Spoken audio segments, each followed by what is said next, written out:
Tuklasin mga tanawing kay ganda na dito lang sa Pilipinas makikita. Sa biyaheng 555 isog ka, tayo'y magbiyaheng 555 na. Tuklasin mga tanawing kay ganda na dito lang sa Pilipinas makikita.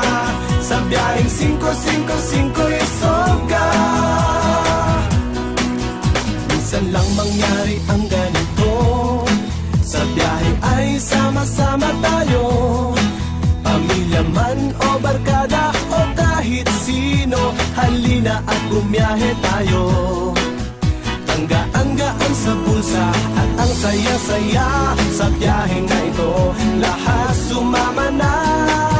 Tayo'y magbiyaheng 555 na. Tuklasin mga tanawing